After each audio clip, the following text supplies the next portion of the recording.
All right, so we're going to go to the Bible, the book of Isaiah, the 7th chapter, or Daniel 7. I'm sorry, Daniel, the 7th chapter. In the first verse, it says, in the first year of Belshazzar, Daniel had a dream and visions of his head upon his bed. Then he wrote the dream and told the sum of the matters of the four beasts.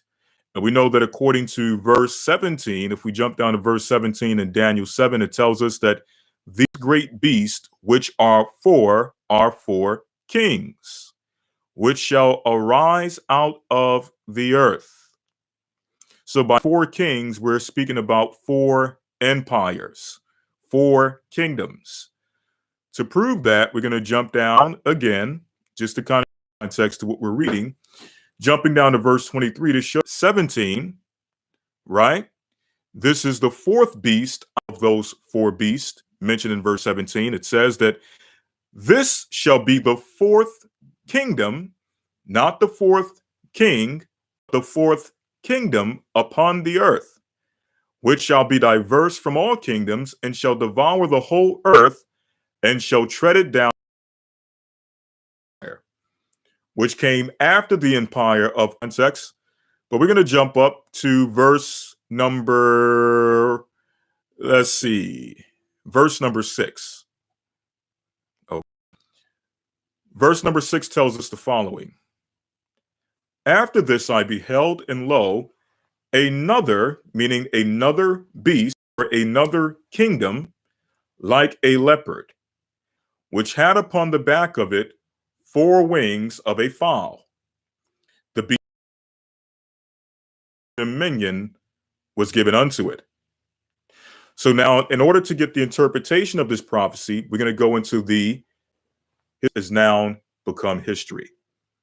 Okay? So we're going to jump over, to the historical aspect of it. But before we do so, we're going to go over one chapter to the book of Daniel, chapter 8. Because Daniel 8 elaborates on this third beast, this third kingdom. All right. So we're going to jump down, get straight to the point. Verse 20. Now, the whole chapter goes into there, but then it shows the transition from the Persian Empire into the Greek Empire, and how the Persian Empire the Medo-Persian was overtaken and conquered by the Greek Empire. But we're going to get straight to the point, to verse number 20, where it says,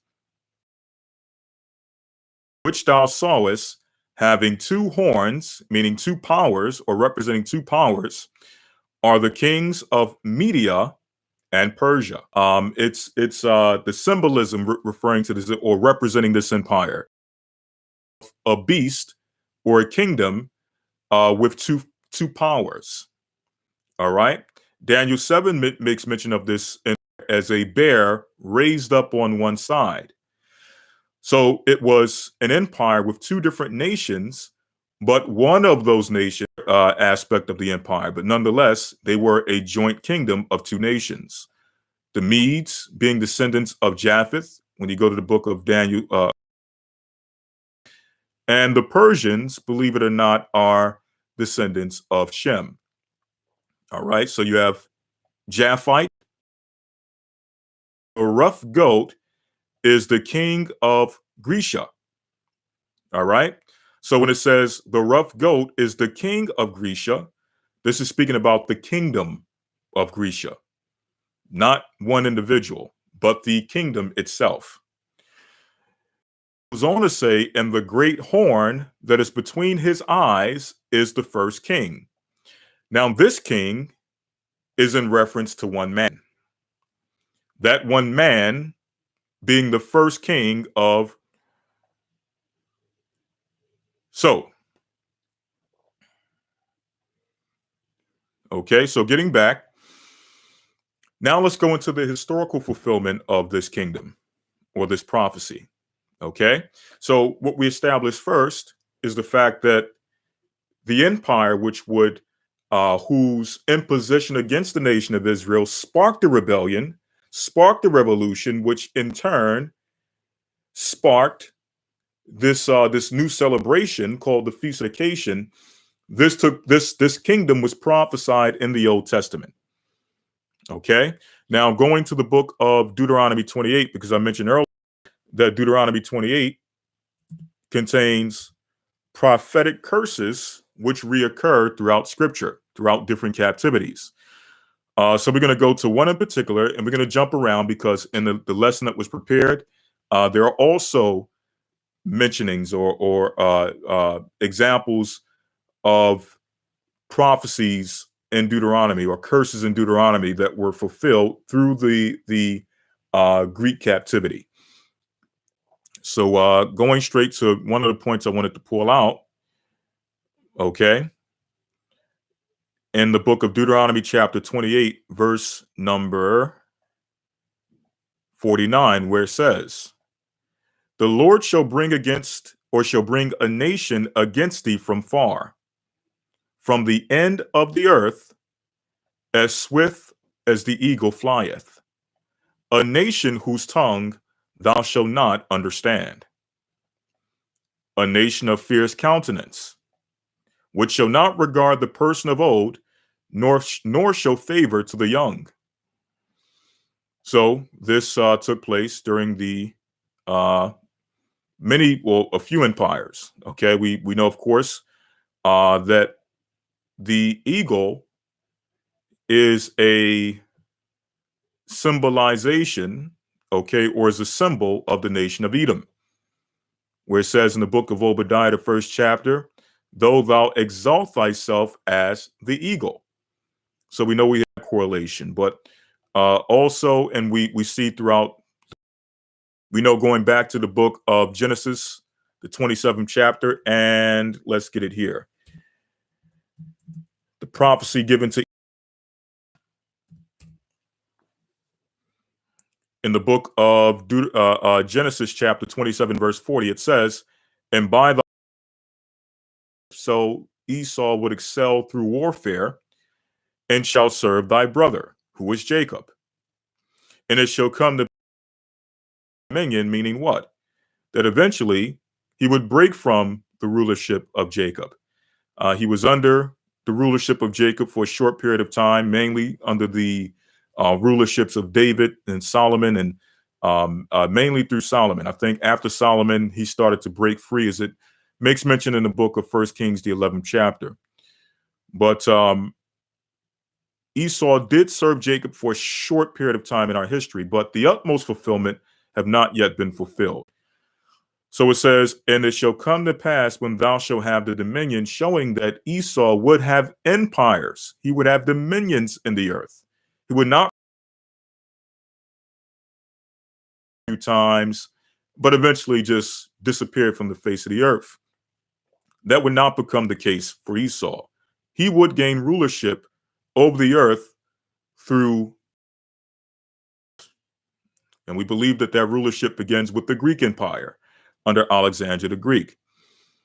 And then it goes on to say that thou shalt break his yoke, meaning the history of this particular holy day. We're going to now transition over to the Apocrypha. And I believe I was probably making a point before going to Genesis 27, but it had come back to me. I forgot the point I was alluding to before going to that scripture, but it had come back. At this time, we're going to go to the book of First Maccabees. All right. And our goal, in case anyone is wondering, our goal is to answer as many questions as we can concerning the Feast of Dedication. So thus far, we have the historical aspect or the prophetic aspect. Now we're moving to the historical aspect. We're going to the book of Maccabees. Let me pull up Eastward. Okay. Let's open up Eastward. And let's go to our Apocrypha.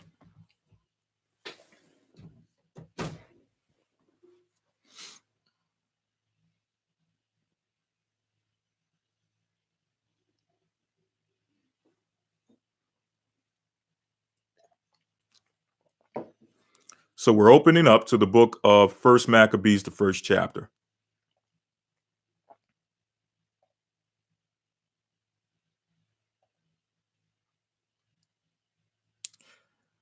First Maccabees 1:1 tells us the following. Deuteronomy 28, as it relates to that nation that would come upon us, flieth, was significant of Esau and his empires, but before him, also it was partly fulfilled with the king of Babylon. Okay. In the book of Ezekiel, I want to say Ezekiel 19. Let me check here. In the book of Ezekiel, let me get the chapter. The king of Babylon is likened unto an eagle who would conquer. Let's get that prophecy real quick. We're not going to read it, but we're just going to get the actual chapter so that you can go back. Yes, Ezekiel 17. Somebody pull it up here. Ezekiel chapter 17, which had diverse colors, came on and took the highest branch of the cedar. And I believe as we go down, let me see here. In verse number 12, it says, say now to the rebellious house, know ye not what these things mean? Tell them, behold, the king of Babylon is come to Jerusalem, and have taken the king thereof, and the princes thereof, and have led them with him to Babylon. So the king of Babylon, Nebuchadnezzar, was likened unto a eagle who came into. But we know, again, those prophecies are reoccurring. So you have another nation likened unto an eagle who would conquer the land of Jerusalem. And we're going into that empire. If you remember, we read Daniel, the 8th chapter. It tells us that the ram represented the two empires of Media and Persia. Here it's told us that the first king who ruled over the Greek empire smote both Darius, or smote. So if we go back real quick to the book of, let me just go back to it just to show you the correlation between the prophecy and the history of this. Let's see. Daniel 8 and verse number 20, it says, the ram which thou sawest having two horns are the kings of Media and Persia. So now we see the fulfillment of those two horns, or those two kingdoms, being conquered. By who? Alexander the Greek. Now check out what verse 21 says about Alexander. It says, and the rough goat is the king, or the kingdom of Grecia. And the great horn that is between his eyes is the first king. Who is the first king over Greece? Let's see again. First Maccabees 1:1 says, and it happened that after Alexander, son of Philip, the book of Daniel's the 8th chapter, that he reigned in his stead the first over Greece. First king over the Grecian Empire, or the first king over the rough goat, is who? Alexander, son of Philip. It goes on to say that he made many wars and won many strongholds and slew the kings of the Babylon, who at one point, or the kings of Babylon, who at one point had a prominent empire, kings of the Medes and the Persians, who at one point had prominent empires over the earth. And now he was the ruler of those empires, took land of Minor, okay, ruled over Macedonia, so on and so forth. So it says he made many wars, speaking of Alexander, and won many strongholds. He won over many lands. Many lands came down under his rulership. And it says that he slew, excuse me, excuse me. It says that he slew the kings of the earth. All right.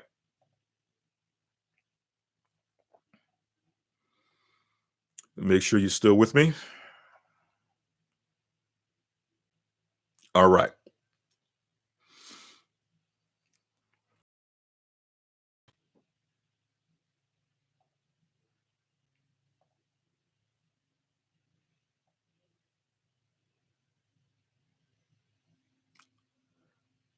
Okay, someone says it's buffering.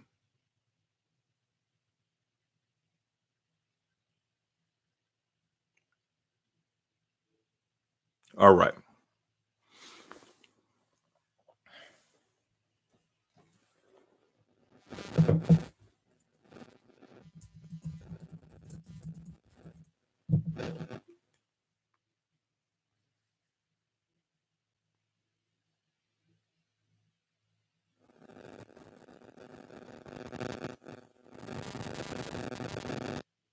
All right.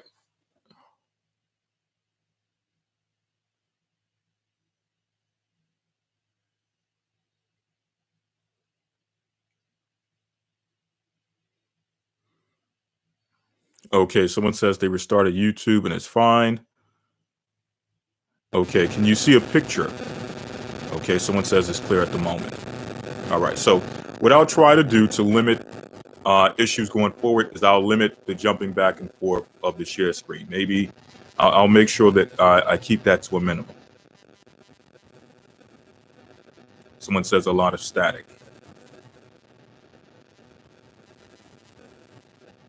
Is there anyone else experiencing static?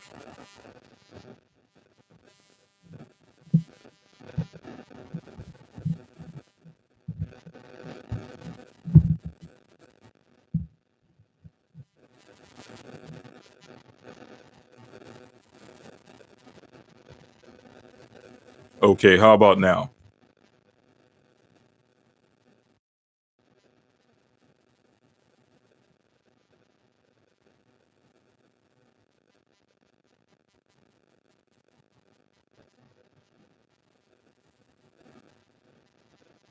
All right.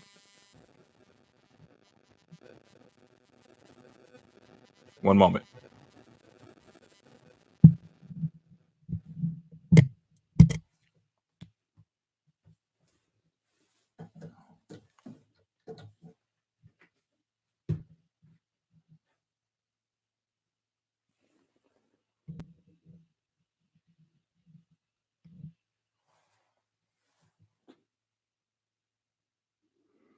Okay.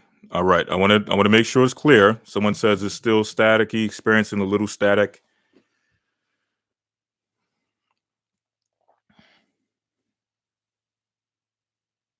All right.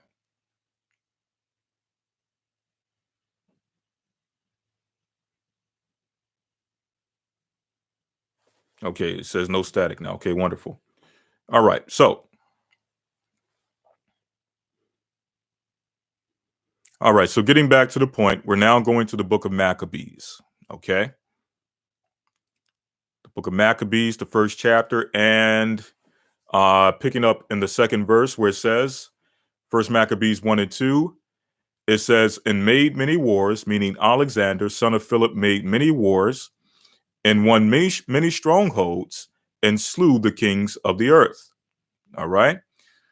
So this is giving us the history of how the Greeks came into prominence, their empire. All right.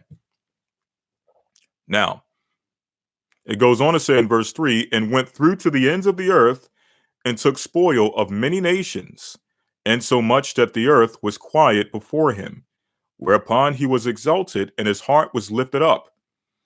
And he gathered a mighty strong host and ruled over countries and nations and kings who became tributaries unto him. So, as I mentioned, he became the ruler over many kingdoms, over many lands, such as Babylon, such as Persia, such as Egypt, such as Syria, and eventually Palestine. Okay. Now it says here, it says in verse number 5, and let me see here if I have an example of his empire.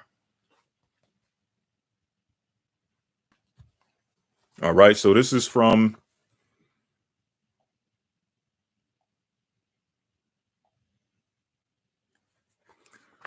National Geographic.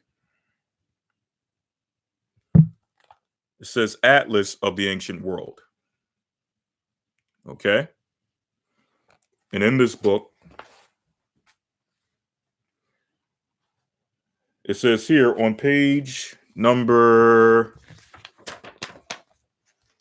79 or page number 80 and 81, the legacy of Alexander.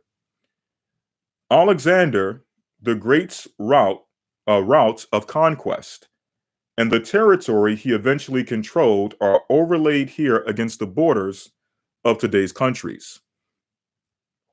Alexander's journeys were remarkable not only for the thousands of miles traveled, but also for the speed with which they were made.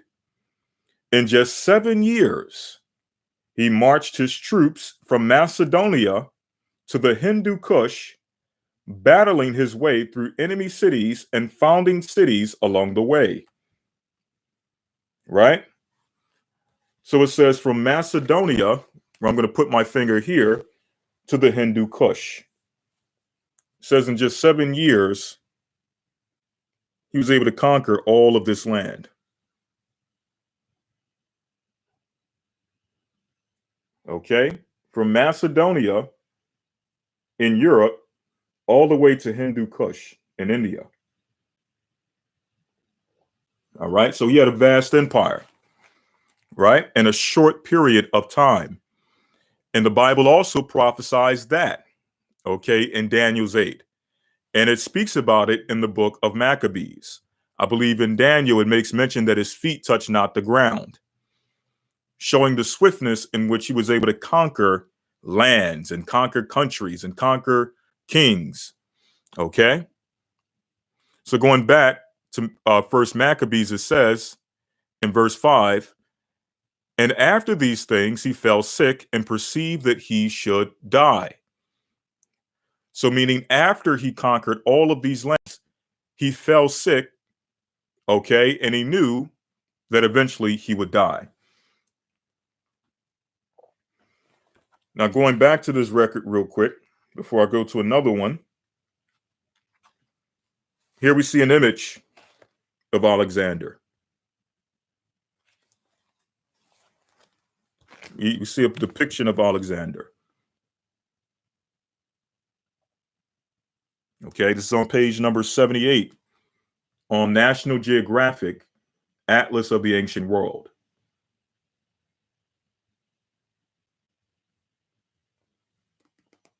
Okay.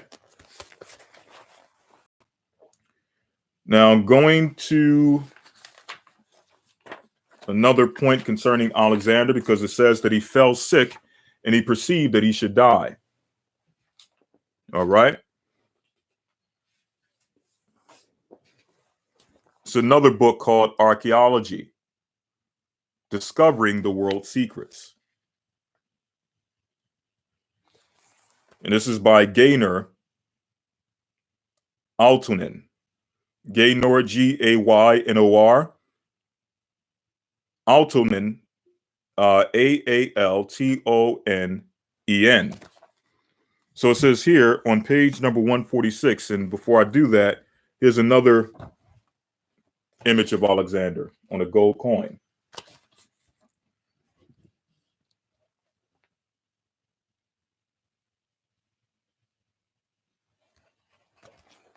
So it says here on page number 146, in relation to Alexander's death, because again, Maccabees says that he fell sick and he perceived that he should die. I'm going to answer that question later. Okay. Now, someone asked, he was a sodomite, wasn't he? Well, is that because this quote is going to make reference to that. It says here, is this Alexander's tomb? Speaking of this site. Okay, this excavation site. They're asking if this is Alexander's tomb, right? Or was it built for Hephaestion, Alexander's childhood friend and lover? So yes, he was known to dabble into, I guess they would call it today, LGBTQ activity. Going on, it says, like Alexander, Hephaestion died suddenly, succumbing to an unidentified ailment in 324 BC at Ecbatane in Iran. So both him and his lover passed away from an unidentifiable disease. I wonder what that was. Nonetheless, getting back to the scriptures, it tells us the following. I'm just showing that, not to highlight what he was dealing with, but more so just to highlight the fact that the book of Maccabees speaks about this history. Okay, from the Alexander's, his exploits as a ruler, as a conqueror, but also his death. And it can be verified in secular history. But going on, it says in verse number 8, and his servants bear rule, every one in his place.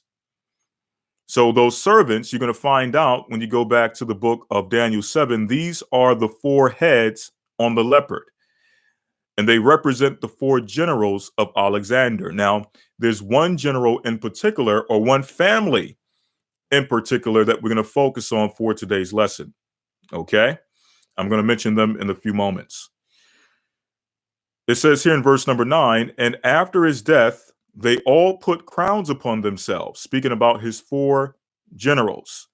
So when it says they put crowns upon themselves, basically, all the places that Alexander conquered, they began to become the rulers of those lands. Okay? Each one took up rulership over the territories that Alexander conquered. Now, again, we're going to be focusing on one in particular, and the one that we're going to focus on is the one who had control over Mesopotamia. Okay?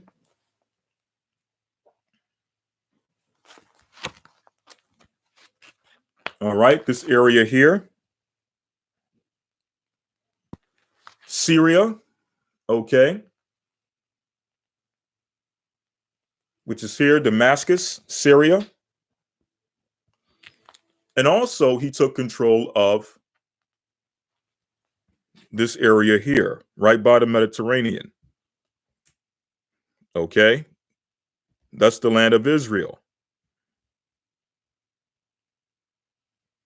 All right, so we're going to focus on that general. So it goes on to say that after his death, they all put crowns upon themselves. So did their sons after them many years, and evils were multiplied in the earth. We're going to get into what those evils were, because those evils were a reflection of the religion that they imposed on earth. What was that religion? Well, in secular history, it's known as Hellenism. All right. Now, some people may ask, well, what is Hellenism? We're going to get into the workings of it, what they followed, what they imposed on us in particular. But really, Hellenism was this idea concocted by the Greeks as a way of taking control of the earth and not only enforcing rulership over the earth politically, but also religiously, as a means to try to keep the empire together. Now, when it comes to, let's go back to Babylon, okay, the Babylonian captivity, the Medo-Persian captivity. Those nations, their gods that they worshipped that were adverse to the God of Israel. But the Babylonians and the Persians, mainly the Persians, they weren't as, I guess you would say, they weren't as concerned with trying to enforce us to worship what they believed. If we decided while in Babylon to worship their God, so on and so forth, they welcomed it. But it wasn't necessarily enforced like it was under Hellenism, and especially under the Persians, where they actually allowed us to go back and build our temple for our God in Jerusalem. All right. So that really forcing religious beliefs from a political standpoint, as an empire standpoint, upon the nation of Israel, that really began with the Greek Empire, and specifically under it heightened, I will say, under Antiochus. All right. When you get the opportunity, you can read the book of Josephus, where he gives an account of how when Alexander came to the land of Israel, that he actually honored our forefathers. He honored the Jews. He honored the priest. All right. So there was some respect there with Alexander. As much debauchery he was dealing with, so on and so forth. The account that Josephus gives is that there was a good relationship, right? But when it came to Antiochus or Antiochus, that's when it really heightened upon us. And that's not to say that we didn't follow, our forefathers weren't following Hellenistic practices before Antiochus. Okay. In fact, as we read, we're going to show you that they followed those practices and that, at some point they may have stopped. But when Antiochus came, to enforce it, and it was actually one of our priests who decided that he was going to use this as leverage for him to gain rulership or to gain a position over the priesthood. It was a Benjamite who, first and foremost, wasn't supposed to be operating over the priesthood in the first place, but for political reasons, he wanted to try to leverage the power of the Greek Empire as a means of exalting himself and catapulting himself into that position of priesthood. All right.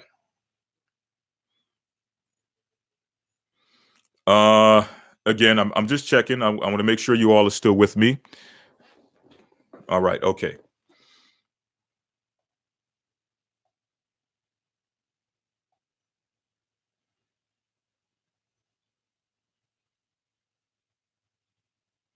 Just making sure you're still with me. I'm going to check from time to time to make sure that I'm not.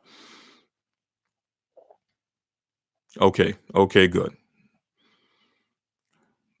All right. So for those who are coming in, we're just going through a little bit of history, dealing with the Feast of Dedication, and also trying to make this a question and answer without me waiting for you to ask the questions. I'm going to try to answer some of the questions you may have concerning this holy day.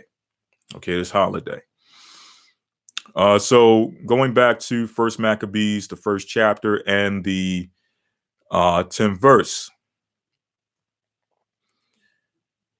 So it says, and there came out of them a wicked root, Antiochus, surnamed Epiphanes, son of King Antiochus, or King Antiochus, or Antiochus the king. So his father was also named Antiochus, who had been in hostage at Rome.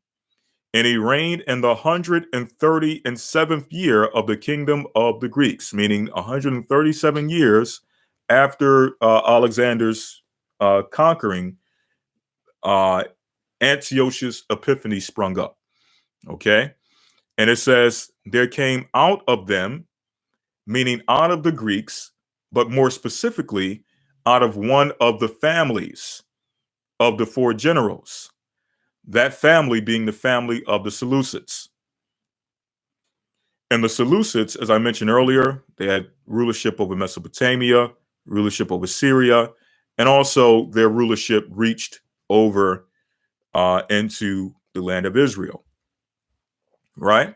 So it goes on to say in verse number 11, in those days there went out wicked men, or went out of Israel wicked men who persuaded many, saying, let us go and make a covenant with the heathen that are round about us, for since we have departed from them, we have had much sorrow. So here you had wicked Israelites, at the head of them a wicked Benjamite by the name of Onias, I believe his name was, who went and decided that they were going to make a covenant with the heathen, who at this time were the Greeks, in order to begin to make covenants with them. And when you go into the book of Maccabees, it makes mention of some of the covenants that they made, such as remaining uncircumcised, exercising and being involved in the sports of the Greek gymnasium, which at this time, when you go into history, those things were performed in the nude.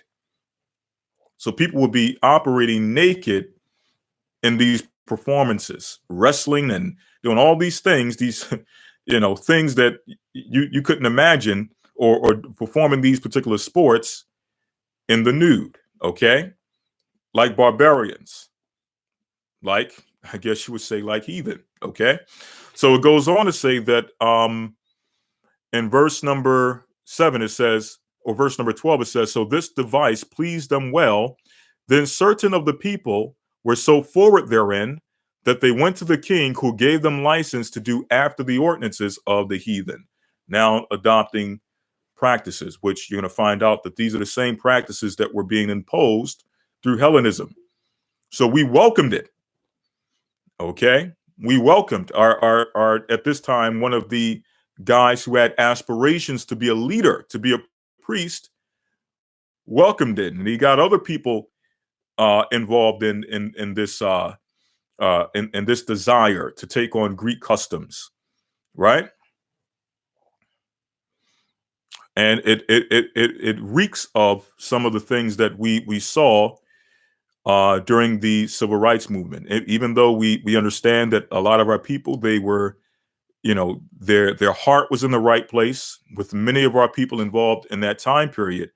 But you have to realize that the civil rights movement was co-opted. There were initial ideas as to what our people were desiring. Okay. And our desire wasn't necessarily to, initially, it wasn't necessarily to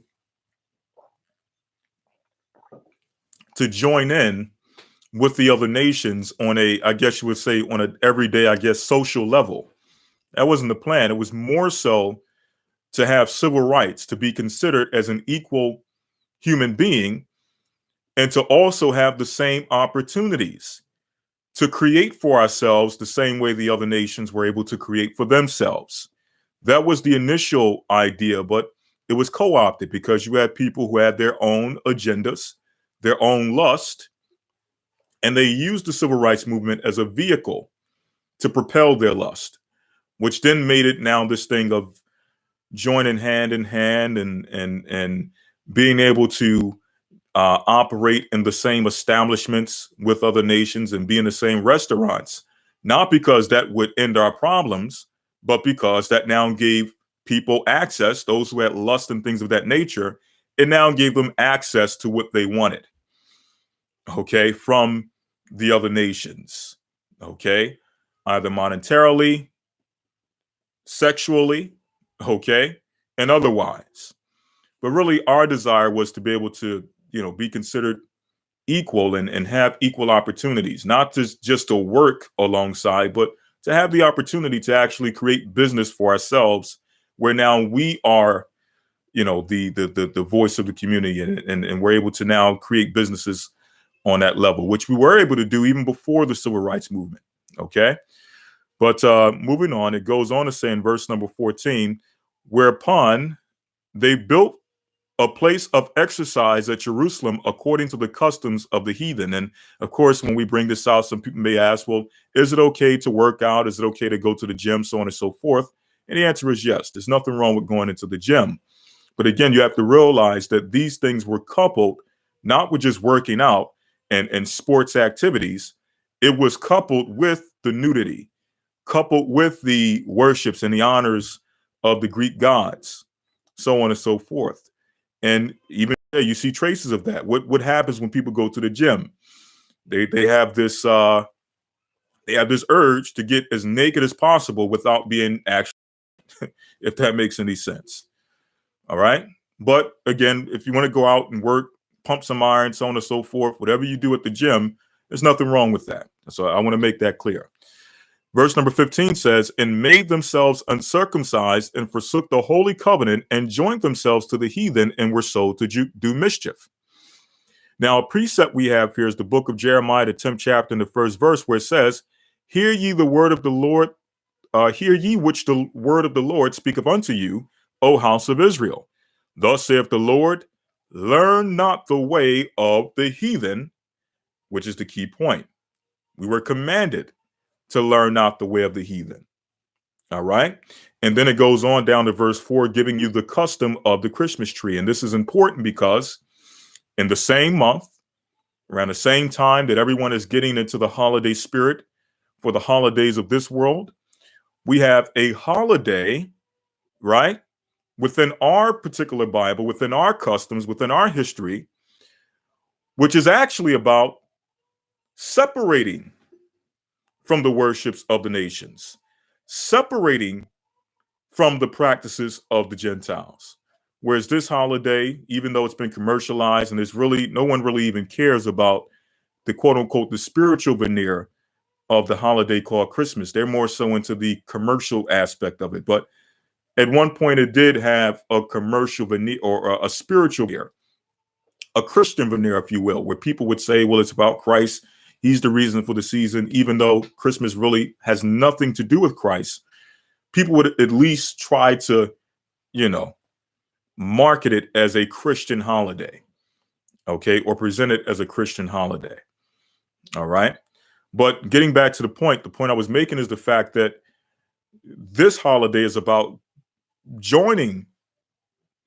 When I say this holiday, I'm speaking about the December 25th, the upcoming holiday that the world is following. It's about joining in as one and joining in with the world and celebrating a pagan festival.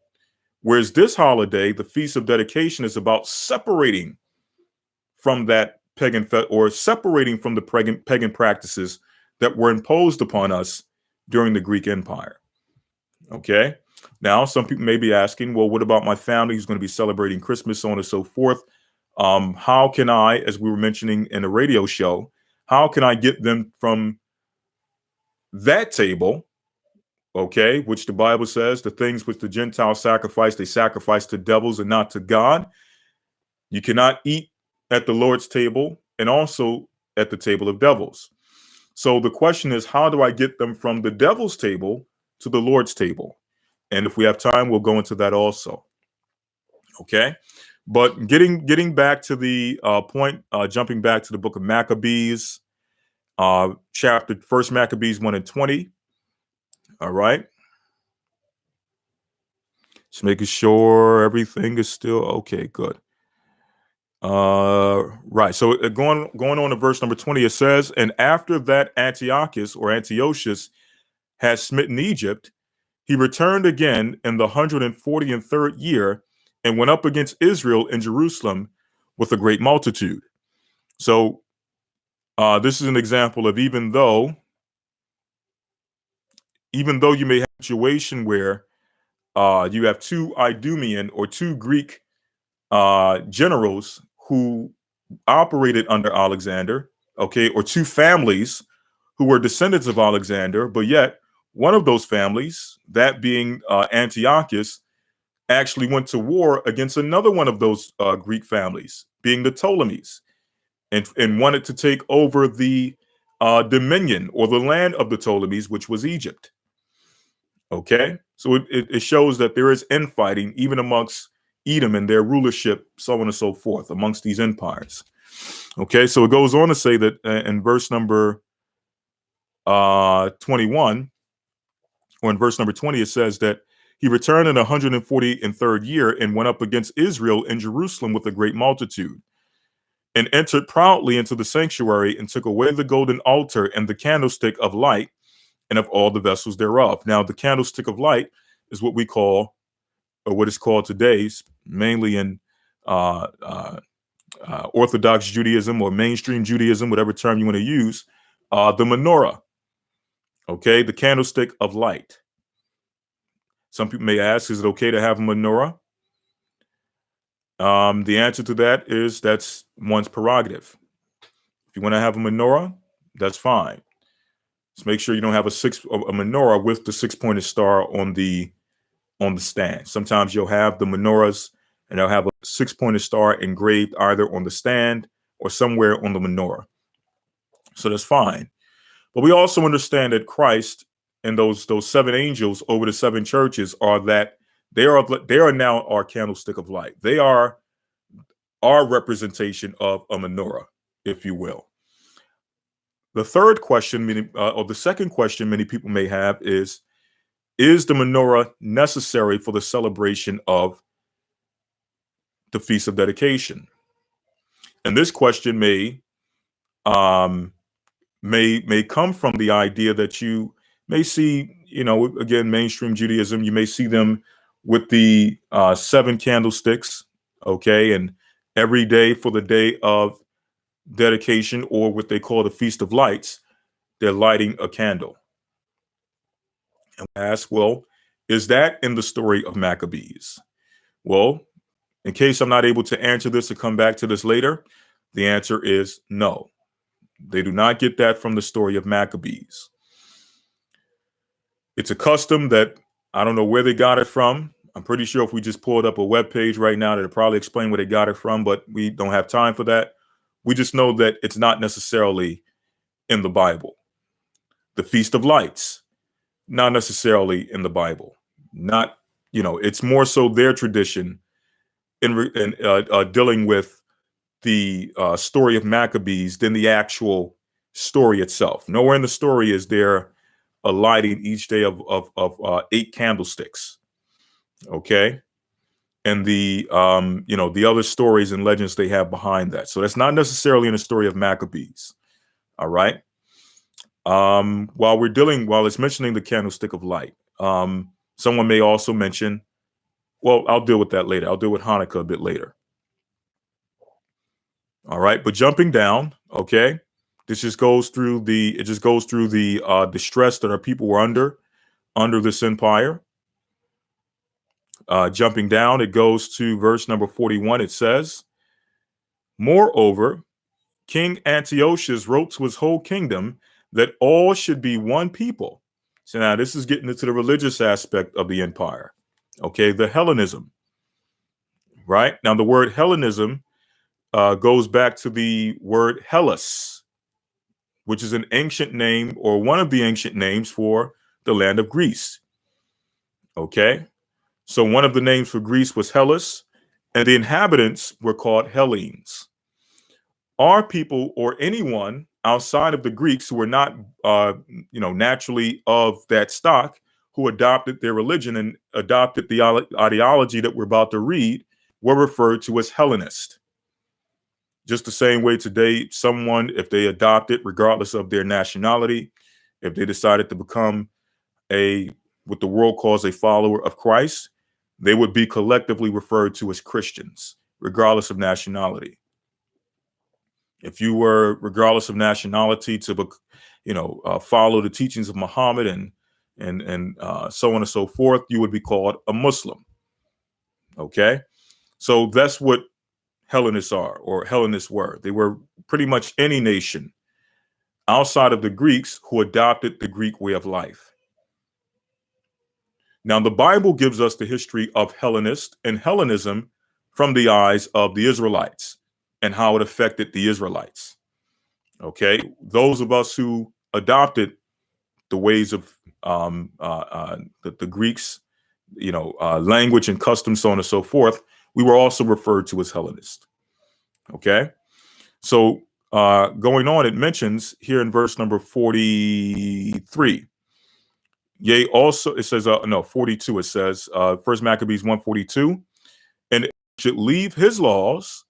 So all the heathen agreed according to the commandment of the king. So this wasn't necessarily too much of a problem for the other nations, even though they had their different worships, their different pantheons and gods they worship. It wasn't too much of a problem for them because they were used to worshiping other gods or various gods.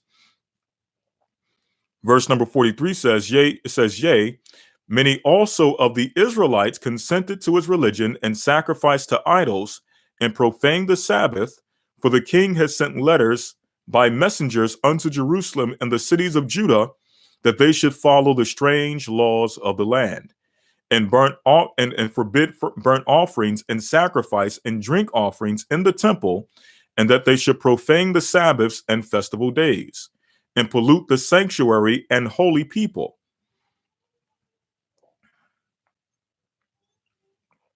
Excuse me, it says, verse 47, set up altars and groves and chapels of idols. Okay, meaning sanctuaries of idols. And sacrifice swine's flesh and unclean beast. Verse 48 says that they shall also leave their children uncircumcised and make their souls abominable with all manner of uncleanness and profanation, to the end that they might forget the law and change all the ordinances. And whosoever would not according to the commandment of the king, he said, he should die. So if you did not follow these customs that were being imposed through Antiochus, okay, these customs of Hellenism, he stated that you should die. And thereby it became illegal to keep our customs and our practices, our Sabbath, our holy days. To circumcise your children, okay, became an offense, which was, according to them, punishable by death. Okay. Not to worship idols, to do, you have the example of those, I believe it's in this chapter, where they tried to follow the Sabbath in secret. And when they were found out, they were punished by being set on fire. Okay. Women who circumcised their children, when it was found that the children were circumcised, those children were killed along with their mothers. Okay. So it goes on to say in verse number 50, and whosoever would not do according to the commandment of the king, he said he should die. In the selfsame manner wrote he to his whole kingdom, and appointed overseers over all the people, commanding the cities of Judah to sacrifice city by city. Then many of the people were gathered unto them, to wit, everyone that forsook the law, and so they committed evils in the land, and drove the Israelites into secret places, even wheresoever they could flee for secure, meaning for safety. So one of the prophecies or curses from Deuteronomy chapter 28, verse 25 says, the Lord calls thee, or shall cause thee, to be smitten before thine enemies. Thou shalt go out one way against them, and shall flee 7 ways before them. And thou shalt be removed into all kingdoms of the earth. So in other words, we would have no power to defend ourselves against our enemies. That was the case for the Israelites under the rulership of Antiochus until the revolt, until the uprising. Jumping down to verse number 54, it says, now the 15th day of the month Casliu, in the 145th year, they set up the abomination of desolation upon the altar, and builded idol altars throughout all the cities, or throughout the cities of Judah on every side. So the abomination of desolation was prophesied in the book of Daniel. But we also understand that this is another example of a reoccurring prophecy. We understand that there was the abomination of desolation that was prophesied by Daniel and was partially fulfilled during the time of the Maccabees. But we also understand that this was prophesied again by Christ. Okay, to show you that even after the time of the Maccabees, Christ prophesied of another abomination of desolation. All right, so moving on. Let me see here. First Maccabees 1:46 ends it by saying, and there was great wrath upon Israel. Now we're going to jump over to the book of First Maccabees, the 2nd chapter. Now we're getting into the revolt. Afterwards, we're going to get into the establishment, or the establishing of the Feast of Tabernacle. And then after that, we'll get into the last portion dealing with the spiritual significance, as well as many other questions that you may have concerning this holy day, how to keep it, just so on and so forth, all those different aspects. First Maccabees 2:1 says, in those days rose Mattathias, the son of John, the son of Simeon, a priest of the sons of Joarib, from Jerusalem, and dwelt in Modin. And he had 5 sons, Johanan called Caddis. That is speaking of Mattathias. Okay, Mattathias had 5 sons, Johanan, or John, Caddis, Simon, Thasi, Judas, who was called Maccabeus. So some people may wonder, well, where do we get the name Maccabee from? Well, Maccabee was a nickname for Judah, or Judas. Okay, he was referred to as Judas Maccabees, or Judas Maccabeus. all right, which in many places is translated as hammer, okay? And this is to describe the force by which he came down on the Greek Empire in this revolt against their rulership. So the question is, if this was a nickname for Judah specifically, how did the family become known as the Maccabees? And how did the book come to be known as Maccabees? Well, to go into that real quick, we have the New Oxford Annotated Bible with the Apocrypha. Okay, the New Annotated Bible with the Apocrypha. And this is from Oxford. And we're going to go to page number 1555. This is the opening or the introduction to the book of Maccabees. And when you go here, it says name, right? Meaning, where did this book get its name from? Why is it called Maccabees? It says the name of First Maccabees derives from the church fathers Hippolytus, 170 to 236 CE, Origen, 185 254 BC or CE, AD as we would call it, and Jerome, 342 to 420 AD, who notes that he found the first book of the Maccabees in Hebrew. So they're stating that I believe it's Jerome that found a Hebrew copy of the book of Maccabees. So yes, this work at one point did exist in Hebrew, right? The name Maccabee, here's our key point, a nickname meaning hammer given to Judas, one of the sons, was extended in Christian, but not Jewish tradition to include his family. Origen said that the book was titled Sarbeth Sabaniel, okay? Sarbate Sabaniel, a Greek transliteration possibly suggesting in original Hebrew, the book of the house of the princes of Israel. So they're saying that possibly the original name of the title of the book of Maccabees was the book of the house of the princes of Israel. All right. And its original Hebrew title, but they're saying that that's their suggestion. Now, the key point I wanted to pull out is the fact that the later people would use it to refer to the record. And because it was referred to, the record was referred to as Maccabees. That family became known as the Maccabees, but really the family name is the Hasmoneans. Okay. So going back to the scriptures, jumping down to verse number 6, First Maccabees 2 and 6, it says, and when he saw the blasphemies that were committed in Judah and Jerusalem, he said, woe is me.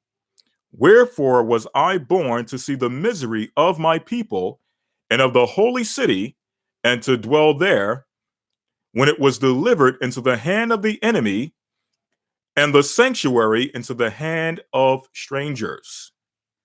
Her temple, meaning the temple of Jerusalem, is become as a man without glory. Her glorious vessels are carried away into captivity.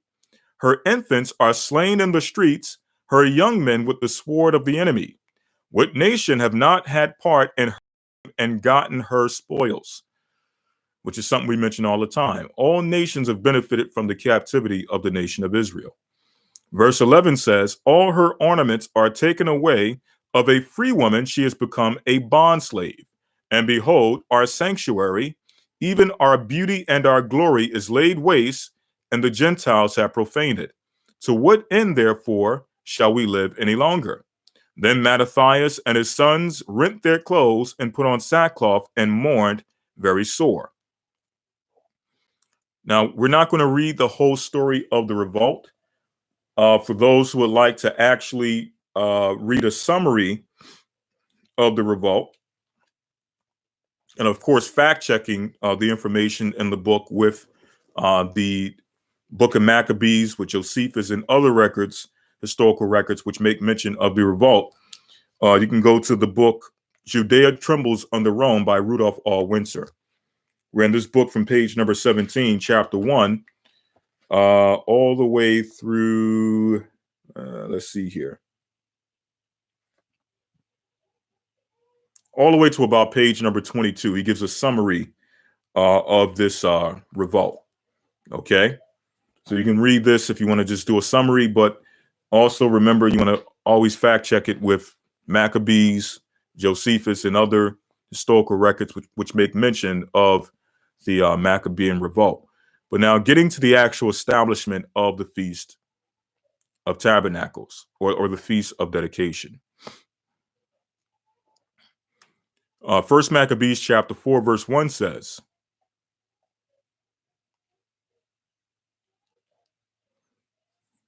it's called Judea Trembles Under Rome by Rudolph R. Windsor.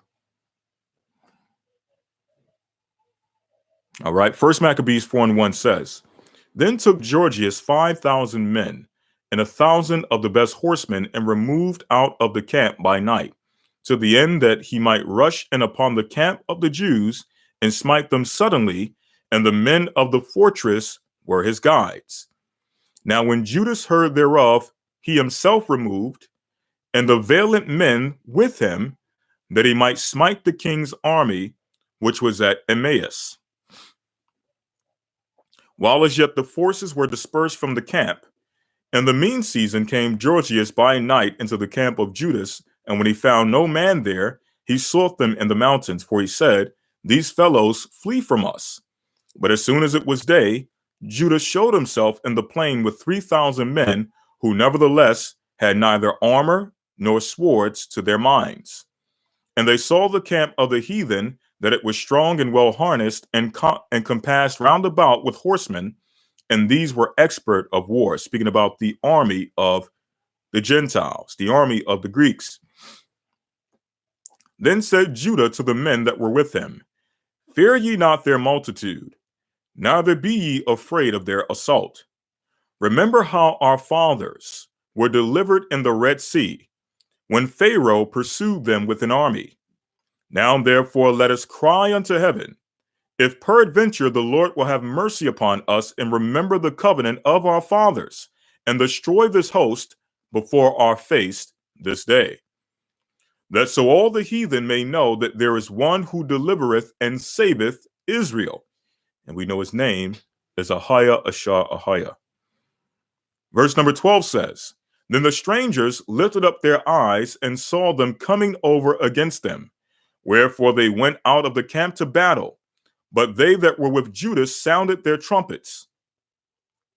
So they joined battle, and the heathen, being discomfited, fled into the plain. Howbeit all the hindmost of them were slain with the sword, for they pursued them unto Gazera, and unto the plains of Idumea, and Azotus, and Jamnia, so that they were slain of them upon a 3,000 men. This done, Judas returned again with his host from pursuing them. Verse 17 says, And said to the people, Be not greedy of the spoil, inasmuch as there is battle before us. So in other words, the battle is not finished. Let's not focus on the spoil. Let's finish on completing this battle. Verse 18 says, And Georgius and his host are here by us in the mountain, but stand ye now against our enemies and overcome them. And after this ye may boldly take the spoils. As Judah was yet speaking these words, there appeared a part of them looking out of the mountain. And when they perceived that the Jews had put their host to flight, they were burning the tents, for the smoke was seen, for the smoke that was seen declared what was done. When therefore they perceived these things, they were sore afraid, and seeing also the host of Judah in the plain ready to fight, they fled everyone into the land of strangers. Then Judah returned to the spoil, or to spoil the tents, and they got much gold and silver and blue silk and the purple of the sea and great riches. After this they went home and sung a song of thanksgiving, not the Thanksgiving that just passed, what was it? Yesterday or the day before, whatever day Thanksgiving was, right? Not Thanksgiving Thursday, but by Thanksgiving just simply mean a song of giving thanks to the Most High for deliverance, right? And only reason I'm mentioning this is because some people may see Thanksgiving offering in the Bible, and they may try to associate it with the holiday, when there is no association outside of the actual name itself or the word itself. All right. It says, and they went home after this and sung a song of thanksgiving and praised the Lord in heaven, because it is good, because his mercy endureth forever. Thus Israel had a great deliverance that day. Now all the strangers that had escaped came and told Lysias what had happened, who then, when he had heard thereof, was confounded and discouraged, because neither such things as he would were done unto Israel, nor such things as the king commanded him were come to pass. Then the next year thereof, or therefore, following Lysias, gathered together 3,000 choice men of foot and 5,000 horsemen, that he might subdue them. So they came into Idumea and pitched their tents in Bethsura, and Judas met them with 10,000 men. All right. It goes on to say, verse number 30, and when he saw the mighty army, he prayed and said, Blessed art thou, O Savior of Israel, who didst quell the violence of the mighty men by the hand of thy servant David, and gavest the host of strangers into the hands of Jonathan, the son of Saul, and his armor bearer. Shut up this army in the hand of thy people Israel, and let them be confounded in their power and horsemen. Make them to be of no courage, and cause the boldness of their strength to fall away, and let them quake at their destruction. Cast them down with the sword of them and that love thee, and let all those that know thy name praise thee with thanksgiving. So they joined the battle, and there were slain of the host of Lysias about 5,000 men.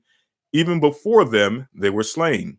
Now when Lysias saw his army put to flight, and the manliness of Judas's soldiers, and how they were ready to either live or die valiantly, he went to Antiochia, and gathered together a company of strangers, and having made his army greater than it was, he purposed to come again to Judea. So first and foremost, we can see that this is a war comprised of many different battles.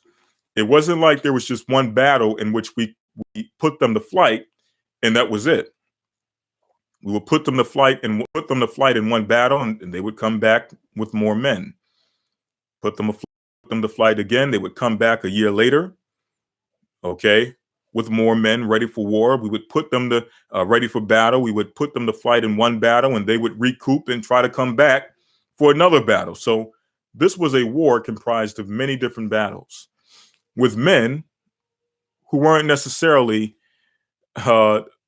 trained in the, I guess you would say, the defense. It wasn't like they had camps in which they were practicing for war and, practicing martial arts and all these different things that people normally look at when it comes to warfare and battle. Now, the Greeks, they were well trained. They were experts at war.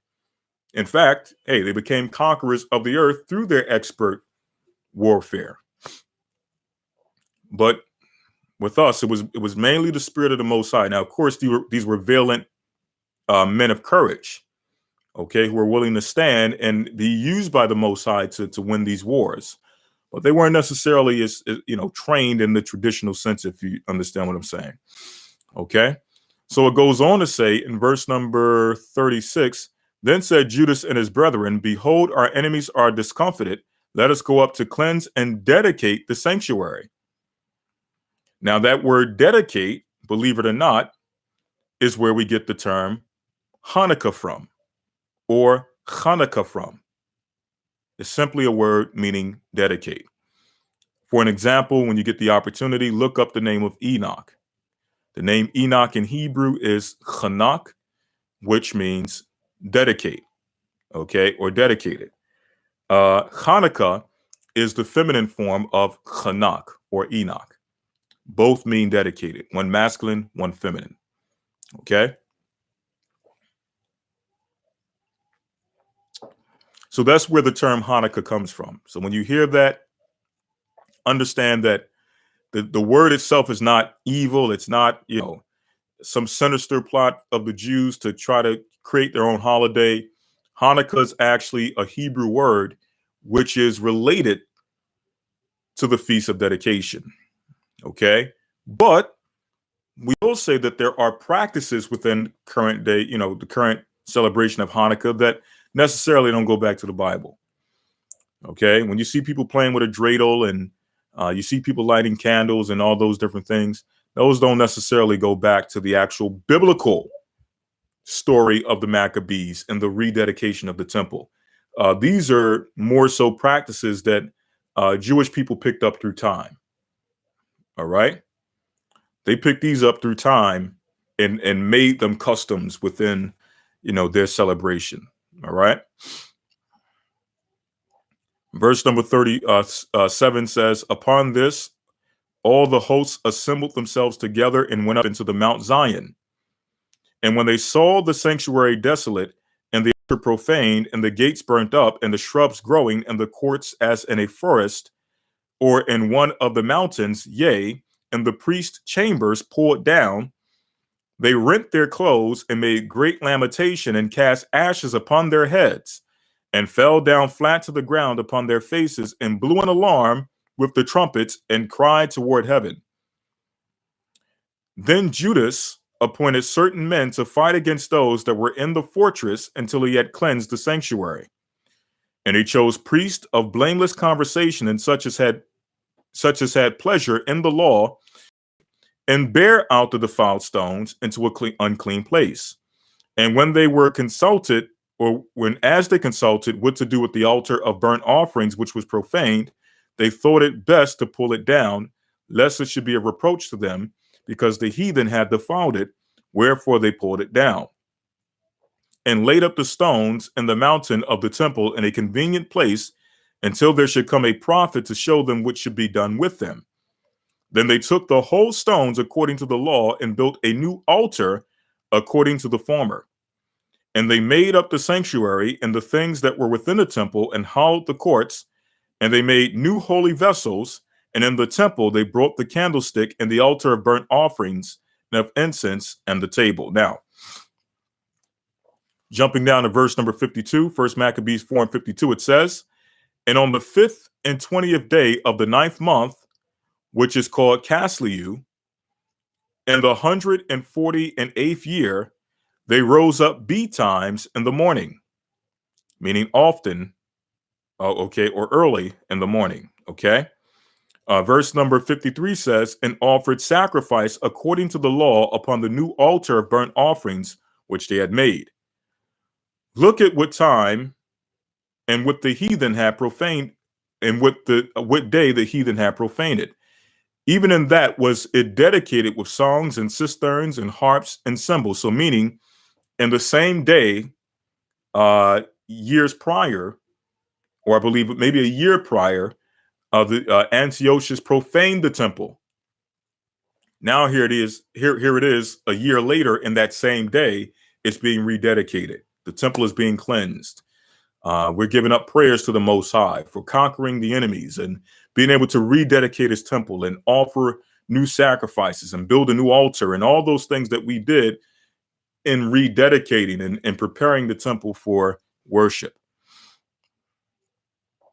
Verse 55 says, then all the people fell on their faces, worshiping and praising the God of heaven, who had given them good success. And so they kept the dedication of the altar 8 days, and offered burnt offerings with gladness, and sacrificed the sacrifice of deliverance and praise. Just one moment. Got to do my check. Make sure you're all still with me. Okay. All right. So we'll answer those questions. I see people have questions as far as how to celebrate, so on and so forth. We will answer those afterwards.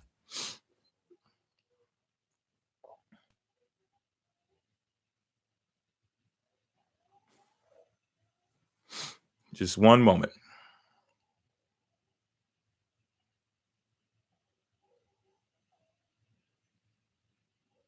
One moment. All right. So we're going to go about maybe 20 more minutes and we'll be finished.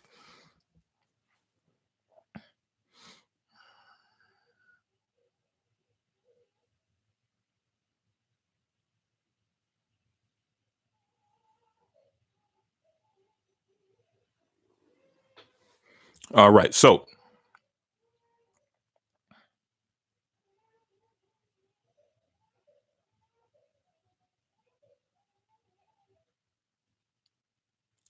getting back to the book of First Maccabees, it says in verse number 58, thus were they very thus was there very great gladness among the people, for that the reproach of the heathen was put away. Moreover, Judas and his brethren with the whole congregation of Israel ordained that the days of the dedication of the altar shall be kept in their season from year to year by the space of 8 days, from the 25th day of the month Casliu, with mirth and gladness. At that time also they builded up the Mount Zion with high walls and strong towers round about, lest the Gentiles should come and tread it down as they had done before. And they set there a garrison to keep it, and fortified Bethsura to preserve it, that they might have a defense against Idumea. Number one, when the Greeks would come in, they were coming in through Idumea, but also we know that the Idumeans pushed north. Idumea or Edom is south of the land of Judea, and what the Idumeans did during the Babylonian captivity is they pushed north. Okay, so they pushed to the point where some of the land that originally belonged to Israel, they started to enter into that land, the southern parts of Judea. All right, so during this time period, we pushed them back into where they were, and also we built a fortress so that they would not be able to use that as an entry port or entry point back into our land. Okay, so that's the historical aspect of the Feast of Dedication. Now, some people may ask, well, why isn't this holy day in Leviticus 23? Well, for obvious reasons, which I'm pretty sure many of you could guess. The reason why this is not in Leviticus 23 is because this holy day has a significance which came after the time that Moses would receive those laws of the holy days in Leviticus 23, when the Most High says, even these are my feast, the Sabbath, the Passover, unleavened bread, the feast of weeks, okay, the tabernacles, and all the holy days that are mentioned in Leviticus 23. Those particular holidays or holy days were initially the ones that were established and prescribed for us to keep under Moses. Later, you would have other holy days which would be ordained as ordinances based on events that took place within the nation of Israel, okay? Mainly dealing with our deliverance, like the Feast of Purim in the book of Esther, which, since I mentioned Purim, let me mention something else as far as gift giving. I believe during this time period for Hanukkah in mainstream Judaism, it's kept as a day of giving gifts. Well, according to the Bible, the day of giving gifts is Purim, which is not in this month, but in the 12th month. Okay? So that's when we deal with the giving of gifts, so on and so forth. Getting back to the point, Purim serves as an example as a holy day that wasn't in the book of Leviticus 23, but later became instituted or ordained based on a deliverance, in specific, the deliverance of the Israelites during the Persian captivity from Haman, the Idumean, okay, the Agagite or the Amalekite. Okay, and this was done under of course, the divine spirit and divine guidance of the Most High through Mordecai and Esther. All right, so dedication is in a similar holiday in that regard, that it was ordained later based on a deliverance that happened later in our history. All right, and you have other days of remembrance. Other days also mentioned in Maccabees, right? Which are more so just days of remembrance. Okay, so moving forward, dealing with the spiritual significance. And before we get there, let's show that this was celebrated. Even though it's first mentioned in Maccabees, it is celebrated in the Bible, in the New Testament. So we're going to go to the book of St. John, the 10th chapter.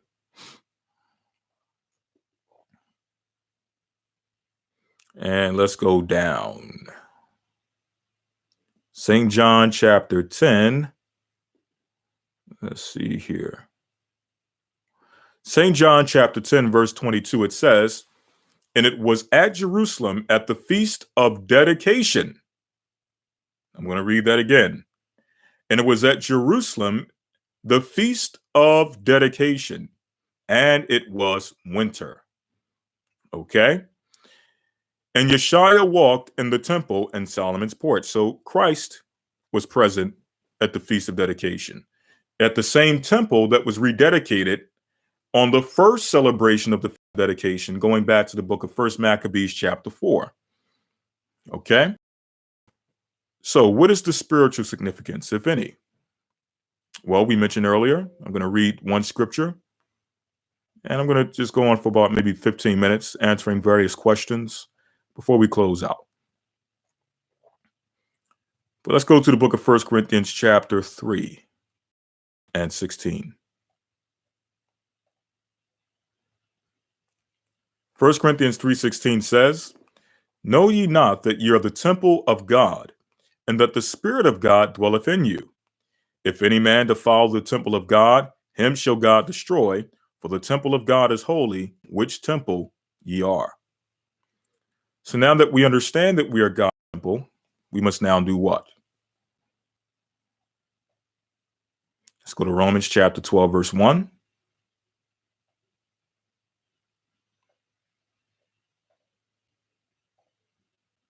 Romans 12 and 1 says, "I beseech you, therefore, brethren, by the sure mercies of God, that you present your bodies a living sacrifice." What was offered in the temple? Sacrifices. Okay. So now we represent the temple of God. And of course, we know that Christ is our example of sacrifice, and therefore we must also present ourselves as a living sacrifice, as is mentioned in the book of Romans 6. "Know ye not, as many of you as were baptized into his baptism, were baptized into his death?" So, as Christ gave up himself on the cross and died once, our baptism is a symbol, or it's us laying down the old man, killing the old man, sacrificing the old man, laying him on the altar, and becoming a new creature in Christ. So it says, "I beseech you, therefore, brethren, by the mercies of God, that you present your bodies a living sacrifice, acceptable unto God, which is your reasonable service." The same way the priests had a service in the Old Testament temple. You had priests set over every course of the temple. We also have a service. What is our service? What is our reasonable service? Offering our bodies as a living sacrifice. And during this time period, for those who may ask the question, how do we celebrate this holiday throughout the 8 days?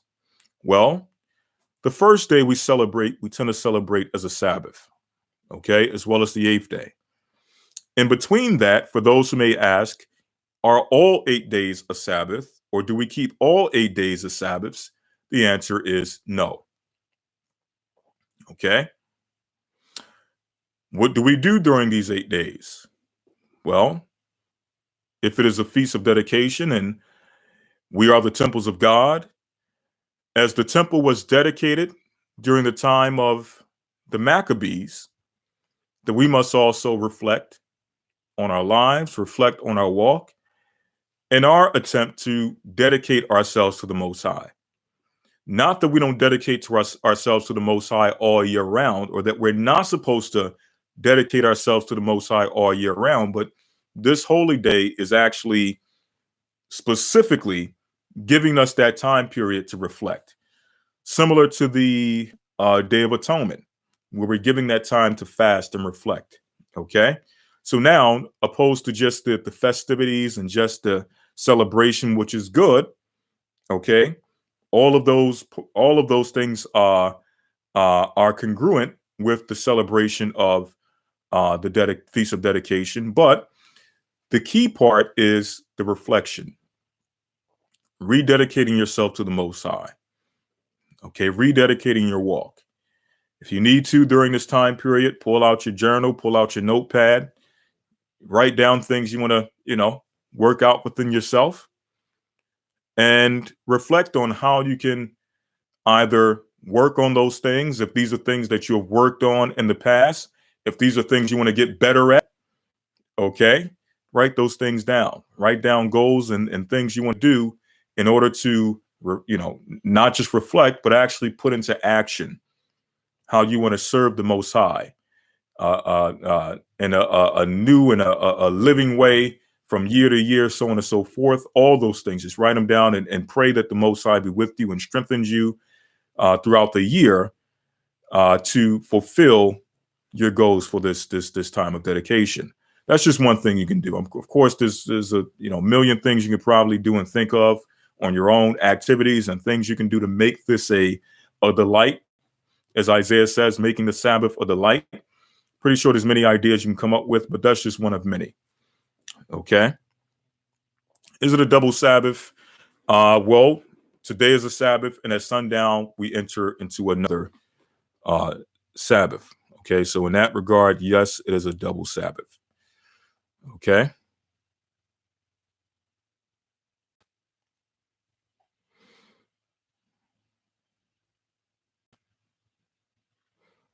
Someone asked, can they pay bills this week? I would hope so, unless you can write a letter to the energy company and tell them, or the light bill company, and tell them that you're celebrating the Feast of Tabernacles, and because of that, this is an IOU. Unless you can do that, I would hope that you pay your bills this week. Okay. Again, the whole week itself is not necessarily a Sabbath. Okay.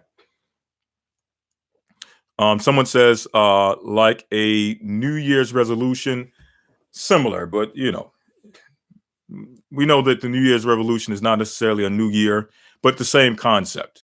And this time, actually doing it for real, not making a New Year's resolution, and then a week later, you're back to what you claimed you were going to put down for the new year, right? But yes, it's not necessarily people being too legalistic. I understand sometimes the question, you want to try to do things right as we enter into this walk. People we've been, the story is we've been lied to so many times. We want to make sure that we're doing things the right way, which is understandable. So we appreciate the question, and it's a good question because many others may have similar questions, but they may be thinking, "Oh, this is I'm gonna be looked upon as stupid if I ask this question," even though it's not a stupid question. It's actually a good question. But the answer is yes. If you have bills and things of that nature throughout this week, pay your bills. If you got to work throughout the week, go to work. The whole week itself is not a Sabbath. Okay.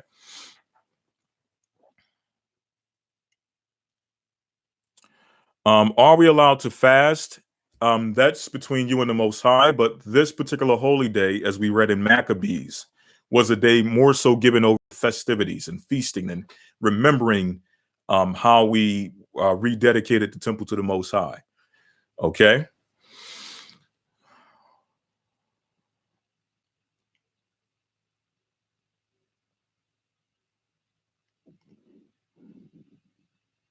How many temples were rededicated throughout the year of fighting? Well, we have the original temple that was built by Solomon. After during the Babylonian captivity, portions of the temple were destroyed. So there had to be a rebuilding of the temple after we returned from the Medo-Persian captivity. Okay, there's certain aspects of the wall and certain things that were destroyed that we had to build up. Okay, so that was one rebuilding. And then even after the temple, which is called the Temple of Zerubbabel, after that was desecrated by the Greeks and the wicked Israelites who followed the Greeks, then it had to be rededicated, and certain aspects of it had to be reconstructed again. Okay, like the altar and other aspects of it had to be rebuilt.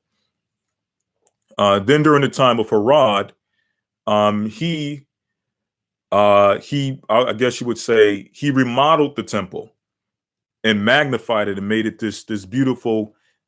History makes mention of it as being a beautiful work of art. Okay, so you have Herod's temple, which Christ makes mention of in Matthew 24, when the disciples and everyone, they're marveling over the magnificence of the temple, and Christ says, "See ye not all these things? One stone should not be left upon another," meaning that temple was also destroyed. Yes, this holy day ends next week.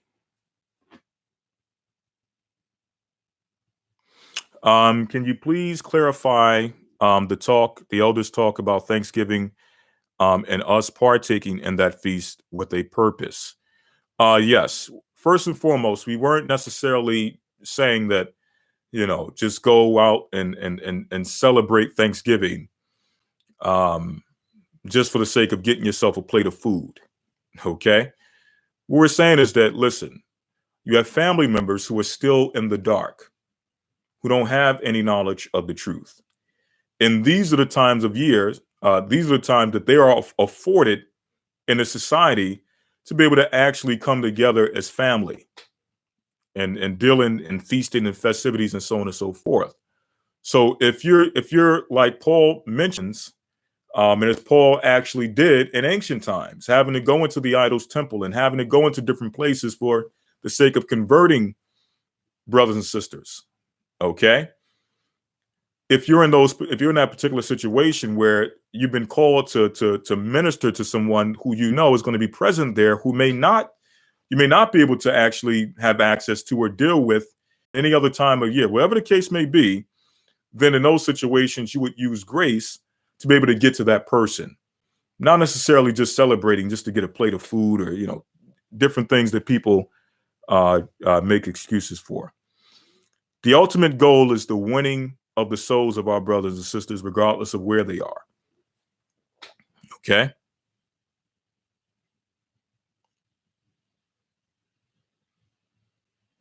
Exactly. Someone says on the Feast of Dedication, just make the food you ate on Thanksgiving. Hey, absolutely. So if you want to, throw down a feast, of course, not celebrating Thanksgiving, foregoing that. Okay. Now, for those who did go to see family on Thanksgiving, that's your prerogative. Okay. That's between you and the Most High. That's your business. But for those who did not, you can decide to throw down and get yourself some yams and get yourself the fried chicken and the collard greens and the cornbread and people love your sweet potato pie. All right. All that stuff our people love. You can still do that to the Most High on the Feast of Dedication. Okay. The regular Sabbath ends tonight, sundown, but of course, the following day, okay, or sundown tonight marks the beginning of the Feast of Dedication. So that Sabbath ends tomorrow, sundown. Okay. Someone says they threw down on some Filipino food. Hey, you like it? I love it. Whatever floats your boat, make sure you get up on it for the Feast of Dedication. If you can't celebrate it amongst a body, can't celebrate it amongst a local area, do what you can amongst yourself, do what you can amongst your family. If you got to make yourself, if it's just yourself, if it's just you, make yourself a meal, a delightful meal, and make this day a delight. Okay.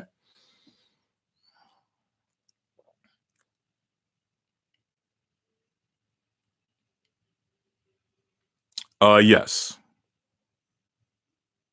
As long as the food is clean, that's it. Let's make that loud and clear. As long as the food is clean, which I'm pretty sure everyone understands that. And on another note, that's one thing I can't stand. And I'm not saying you, Shaquilla, but I'm saying you have people who've been in the truth 10, 20 years. You have a person coming to the truth 2 years and they see meat in the greens and they ask them, what kind of meat is that? As if someone who's been in the truth 10, 15, 20 years is going to put pork in the meat or put pork meat in the greens. Okay? If you're eating amongst someone in the truth, you shouldn't have to ask that question. If you have to ask that question, that's a problem. All right? But nonetheless, I know you got people who don't like chicken, who are chicken haters. Listen, I had some listen, I may have some chicken very soon. It won't be tonight, but I'm going to have some chicken very soon. And one day we may just have to come on YouTube and reaffirm that and just have some fried chicken live on YouTube. Just so people understand that we have absolutely nothing against fried chicken or any other chicken for that matter. Okay? Now, if you don't like chicken, if you feel that chicken is unclean and things of that nature, then that's your prerogative. You don't have to eat chicken. I'm not gonna come over here live on YouTube and tell you that you are evil and you're the devil for not eating chicken. Okay, so we expect the same thing. Don't come on and tell us that we're wrong because we do eat chicken, because the scripture don't say anything of that effect. All right, it's your misunderstanding of a scripture. That's all. But again, if for whatever reason, even if the Bible says it's clean, or the Bible doesn't necessarily make mention of chicken by name, but you feel that you don't want to eat it because of its habits, whoever the case may be, hey, that's your business. That's your prerogative. Okay. But with that, I want to say bless you all and shalom. May you all have a blessed feast of dedication. I want to shout out to all the congregations throughout the four corners of the earth who are celebrating. Shout out to those in Philadelphia, New York, wherever you are, LA, the West Coast, in the South, okay, Atlanta, all the areas, okay, all the areas throughout the South and all you other brothers and sisters throughout the four corners of the earth. If you're in Europe, if you are in the islands, wherever you are, I want to wish you all a blessed Sabbath and a blessed feast of dedication. May you enjoy the rest of your Sabbath, and may the Most High be with you. Shalom. All right. Someone says from Memphis, Shalom. If you're in Memphis, if you're in Tennessee, you're celebrating the feast of dedication and you're watching this, give all honor and praise to the Most High. I want to give my shout out. I'm not going to, throw out any dates, but listen, I'm getting the travel dates ready for the small little GOCC South tour. I will be in Tennessee in the near future. So with that, I want to say bless you all and shalom. You all stay strong, stay prayed up until we all see Zion. Shalom.